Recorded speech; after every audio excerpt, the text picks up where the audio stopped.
السلام علیکم ورحمۃ اللہ وبرکاتہ۔ بسم اللہ الرحمن الرحیم۔ الحمد للہ والصلاة والسلام علی رسول اللہ وعلی آلہ واصحابہ اجمعین۔ محترم سامعین کرام، میرا موضوع ہے قرآن کی مختصر تفسیر، پارہ نمبر 5۔ کل آپ نے سورہ آل عمران کی مکمل تفسیر سنی، اس کے بعد شروع ہوتا ہے سورہ النساء، اس لیے آج ہم سورہ النساء سے شروع کریں گے۔ سورہ نساء کے معنی ہوتے ہیں عورتیں۔ اس صورت کے اندر خواتین سے متعلق بہت سارے اہم مسائل اور احکام بیان کیے گئے ہیں، اس لیے اس کا نام سورہ نساء رکھا گیا ہے۔ یہ مدنی صورت ہے۔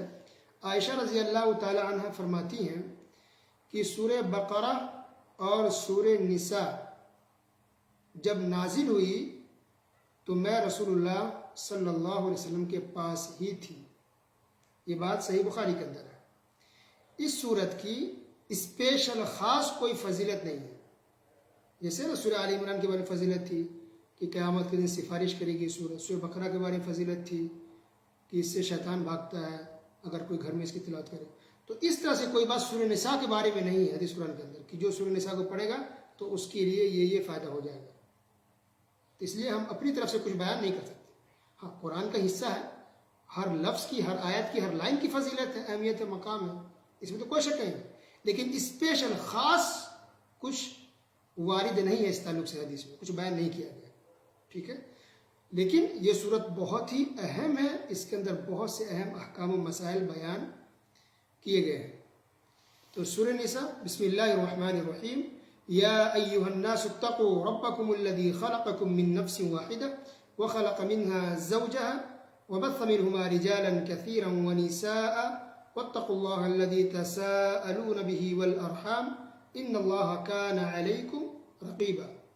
اے لوگو، اپنے پروردگار سے ڈرو جس نے تمہیں ایک جان سے پیدا کیا اور اسی سے اس کی بیوی کو پیدا کر کے ان دونوں سے بہت سے مرد اور عورتیں پھیلا دی۔ اس اللہ سے ڈرو جس کے نام پر ایک دوسرے سے مانگتے ہو اور رشتے ناتے توڑنے سے بھی بچو، بے شک اللہ تعالیٰ تم پر نگہبان ہے۔ واضح ہے، یعنی اللہ سبحانہ و تعالیٰ نے سب سے پہلے آدم علیہ السلام کو بنایا اور پھر انہی سے حوا علیہ السلام کو پیدا کیا۔ عبداللہ بن عباس رضی اللہ تعالیٰ عنہ نے کہا کہ حوا علیہ السلام کو آدم علیہ السلام کی بائیں پسلی سے یعنی لیفٹ کی طرف سے پیدا کیا۔ یہ دونوں شوہر بیوی ہو گئے، پھر انہی دونوں سے یعنی آدم علیہ السلام سے اور حوا علیہ السلام سے ہی لوگ پھیلے دنیا میں۔ تو جتنے بھی لوگ دنیا میں آئے جو وفات کر چکے ہیں یا جو زندہ ہیں یا جو قیامت تک آئیں گے، سب کے سب انہی دونوں سے پوری نسل پوری دنیا میں پھیلی ہوئی ہے۔ تو گویا کہ مسلمان ہے تو بھی انہی کی نسل سے، کوئی غیر مسلم ہے تو بھی انہی کی نسل سے ہے۔ تو یہ سچائی ہے، یہ حقیقت ہے۔ ہندوؤں کی کوئی اگر الگ سے نسل نہیں ہے، آدم علیہ السلام اور حوا علیہ السلام سے پوری دنیا میں لوگ پھیلے ہیں۔ یہ الگ بات ہے کہ ہر زمانے میں اچھے اور برے لوگ رہے، جو مسلمان ہیں جنہوں نے اسلام کو چھوڑا یا کفر شرک میں ڈوب گئے وہ کافر ہو گئے، نان مسلم ہو گئے۔ ورنہ اگر دیکھیں گے تو باپ دادا سے اگر جوڑے آخر تک تو سب کی نسل وہی پہنچے گی، آدم علیہ السلام تک۔ تو یہ بات ہے۔ اس سے یہ بھی پتہ چل رہا ہے کہ کسی کو فوقیت نہیں ہے۔ کوئی انسان کسی بھی ملک کا ہو، کسی بھی خاندان سے ہو، کوئی سید ہے، کوئی خان ہے، کوئی شیخ ہے، کوئی انصاری ہے، کوئی منصوری ہے، کوئی اور بہت سارے کاسٹ ہیں، ذات پات ہیں، تو اس سے کوئی اونچا یا نیچا نہیں ہے ذات کے حساب سے۔ اللہ کے سب برابر ہے۔ اگر کوئی اونچا ہے تو تقویٰ کی بنیاد پر، دینداری کی بنیاد پر۔ اگر کوئی اپنے آپ کو اونچے خاندان کا سمجھتا ہے، وہ گنہگار ہے، تو سب سے نیچا گھٹیا انسان ہے وہ۔ تو ذات پات سے کوئی اونچا نیچا نہیں ہوتا، بلکہ اپنے ایمان اور عمل صالح کی وجہ سے اونچا ہوتا ہے۔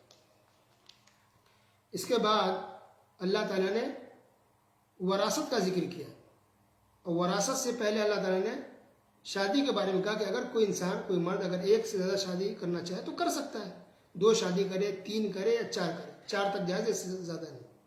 لیکن اس کے لیے یہ بات ہے جو انصاف کر سکتا ہو بیوی کے بیچ میں، انصاف سے چل سکتا ہو تو کرے، اگر کسی کے اندر یہ طاقت نہیں ہے تو اس کے لیے ایک ہی کافی ہے۔ تو اس سے یہ بھی پتہ چل رہا ہے کہ اگر کوئی 2 شادی کرے یا 3 کرے تو اس کو برا نہیں سمجھنا چاہیے۔ سوسائٹی میں کچھ لوگ اس کو برا سمجھتے ہیں، استغفر اللہ اس نے دوسری شادی کی، یعنی بری نظر سے اس کو دیکھتے ہیں، استغفر اللہ۔ جب یہ بات قرآن کے اندر موجود ہے، جب یہ اجازت اللہ تعالیٰ نے خود دی ہے، تو کیسے کوئی مسلمان کسی کو دوسری شادی کی بنیاد پر گھٹیا سمجھتا ہے یا بری نظر سے دیکھتا ہے؟ خود اللہ کے رسول صلی اللہ علیہ وسلم نے 1 سے زیادہ شادی کی ہے۔ صحابہ کرام میں سب سیرت دیکھیں تو اکثر صحابہ کرام کی شادی 1 سے زیادہ تھی، 2 3 یا 4 تھی، شاید ہی کوئی آپ کو صحابی ملے جن کی صرف 1 بیوی ہو۔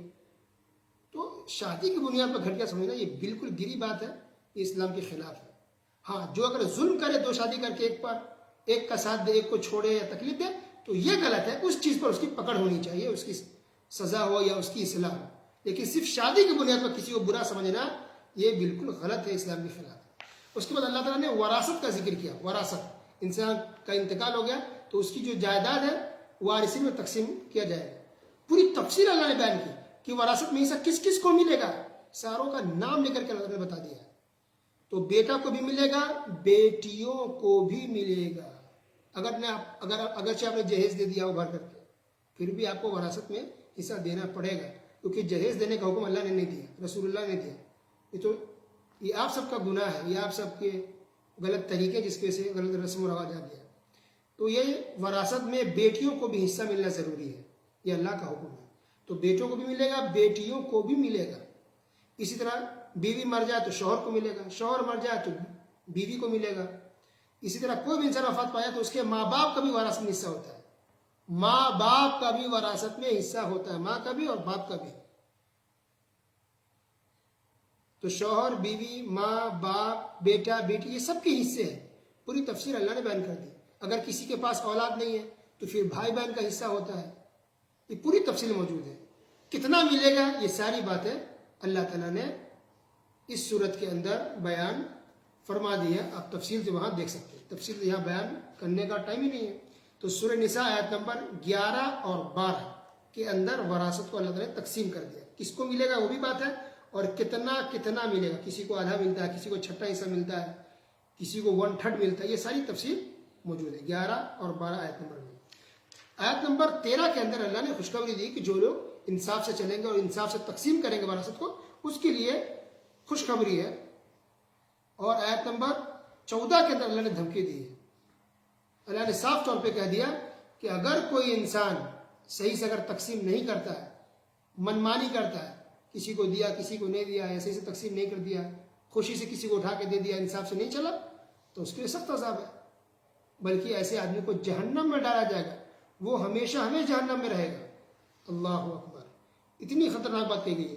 وَمَن يَعْصِ اللَّهَ، دیکھیے سورہ نساء آیت نمبر 14، وَمَن يَعْصِ اللَّهَ وَرَسُولَهُ وَيَتَعَدَّ حُدُودَهُ يُدْخِلْهُ نَارًا خَالِدًا فِيهَا، ایسے آدمی کو اللہ تعالیٰ جہنم میں داخل کرے گا، وہ ہمیشہ جہنم میں رہے گا۔ وَلَهُ عَذَابٌ مُهِينٌ، ایسے انسان کے لیے دردناک رسوا کن عذاب ہوگا۔ کیسے آدمی کے لیے؟ جو وراثت کو صحیح سے تقسیم نہیں کرتا ہے، کسی کو حق کو مار دیتا ہے، کسی کو دیا کسی کو نہیں دیا، یا دیا بھی تو صحیح سے نہیں دیا، تو ایسے لوگوں کے لیے رسوا کن عذاب ہے، اور ایسے انسان کو جہنم میں ڈالا جائے۔ اللہ اکبر، یہ کوئی معمولی بات نہیں۔ اس کے بعد اللہ تعالیٰ نے ان عورتوں کی لسٹ جاری کر دی، فہرست بتا دی جن عورتوں سے شادی کرنا جائز نہیں ہے، وہ حرام ہے، جو محرم ہے۔ تو یہ بات آپ سب جانتے ہیں، وہ کون کون ہیں؟ وہ ماں ہیں، اپنی بہن ہیں، اپنی بیٹیاں ہیں، بہن کی بیٹیاں ہیں جس کو کہتے ہیں بھانجی، بھائی کی بیٹیاں ہیں جس کو کہتے ہیں بھتیجیاں، یہ سب حرام ہے۔ خالہ ہے، پھوپھیاں ہیں، اسی طرح ساس ہے، میری بیوی کی ماں، اسی طرح بہو ہے۔ اس کے علاوہ اگر کسی بیوہ سے یا طلاق شدہ سے یا خلا والی سے شادی کرے کوئی انسان، اور اس کے پاس کوئی بیٹی ہو کسی پہلے شوہر سے، تو اس بیٹی سے بھی شادی کرنا جائز نہیں ہے۔ اگر اس سے شادی ہوگا یا اس سے اگر رخصتی ہو گئی، یہ لوگ آپس میں مل گئے ہیں تو۔ اسی طرح بیوی کی خالہ کو سے شادی کرنا بھی صحیح نہیں ہے جب بیوی موجود ہو تو۔ بیوی کی پھوپھی سے بھی شادی کرنا جائز نہیں ہے اگر بیوی موجود ہے تو۔ بیوی کی بہن سے بھی شادی کرنا جائز نہیں اگر بیوی موجود ہے تو۔ یہ موجود کی بات اس لیے کہی جا رہی ہے کہ اگر بیوی موجود نہیں ہے تب پھر جائز ہے. مثلا بیوی کا انتقال ہو گیا تو بیوی کی بہن سے شادی کر سکتے ہیں. بیوی کا انتقال ہو گیا تو اس کی خالہ سے شادی کرنا جائز ہے. بیوی کا اگر انتقال ہو گیا تو اس کی پھوپھی سے شادی کرنا جائز ہے. انتقال ہو جائے یا مثلا طلاق ہو جائے یا خلا ہو جائے تب جائز ہے. لیکن بیوی کے رہتے ہوئے اس کی خالہ یا پھوپھی یا اس کی سگی بہن سے شادی کرنا جائز نہیں. تو یہ وہ عورتیں جن سے شادی نہیں کر سکتی.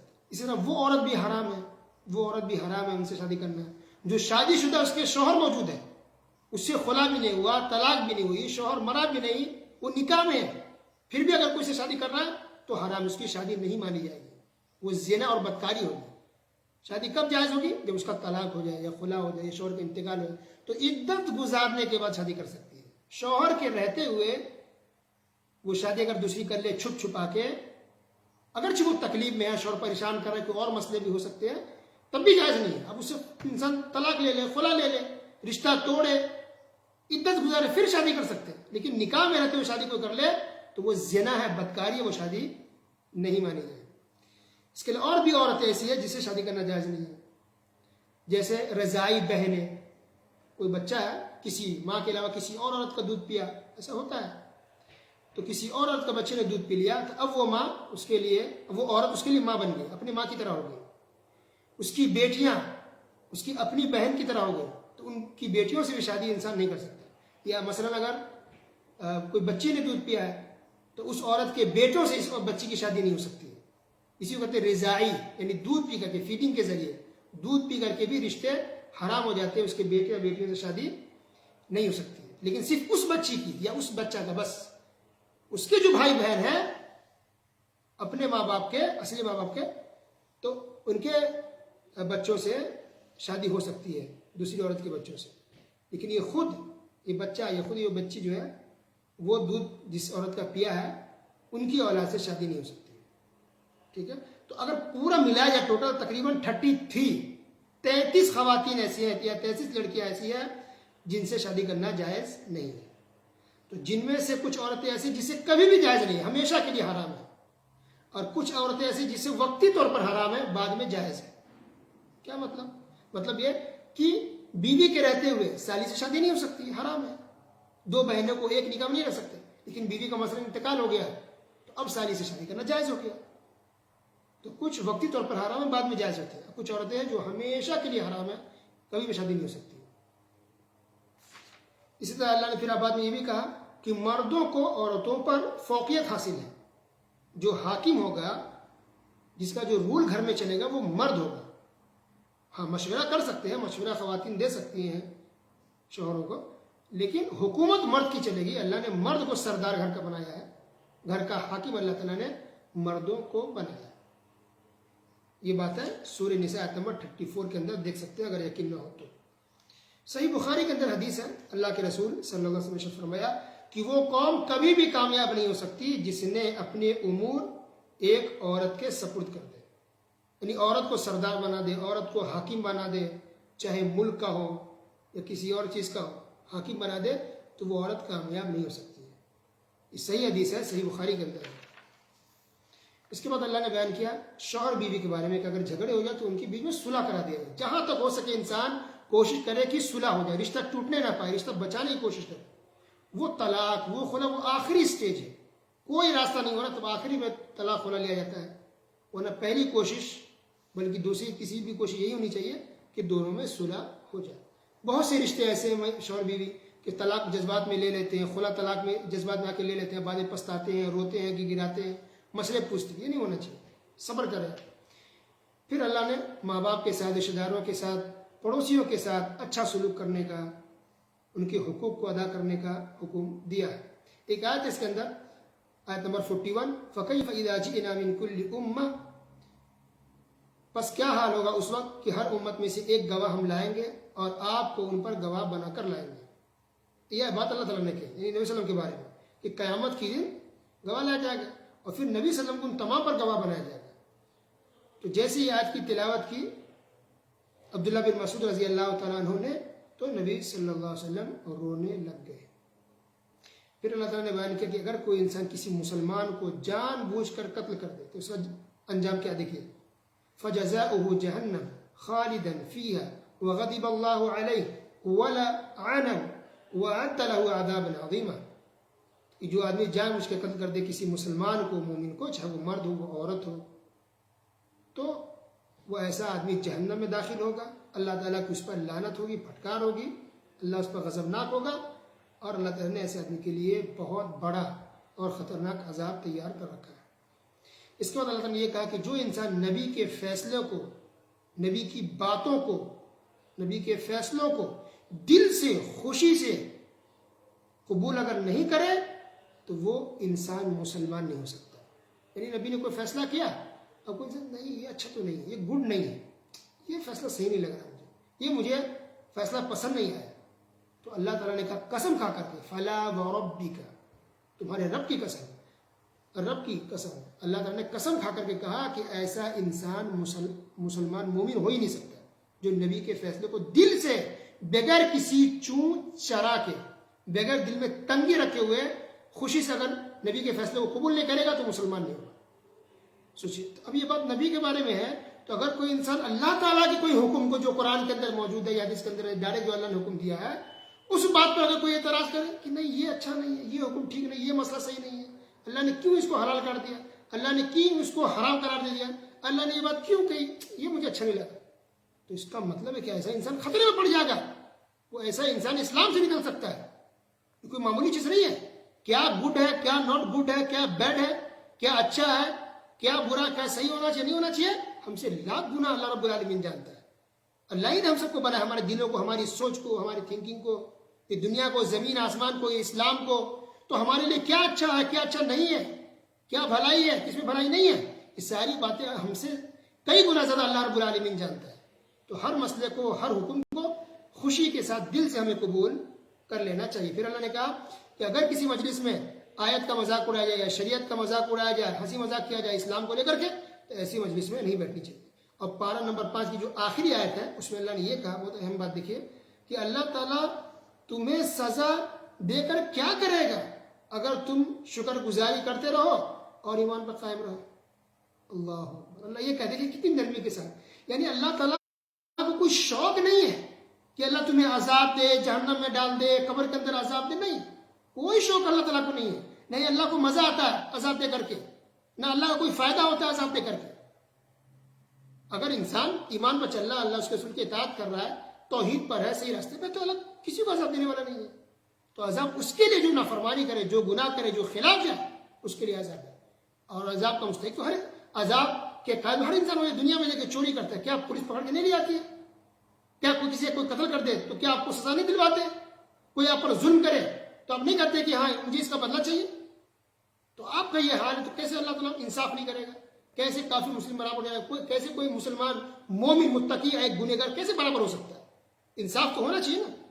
تو اللہ تعالیٰ سننے کے ساتھ ساتھ تمام مسلمانوں کو سمجھنے اور عمل کرنے کی توفیق عطا فرمائے. آمین. وصلی اللہ علی نبینا محمد وعلی آلہ وصحبہ اجمعین. والسلام علیکم.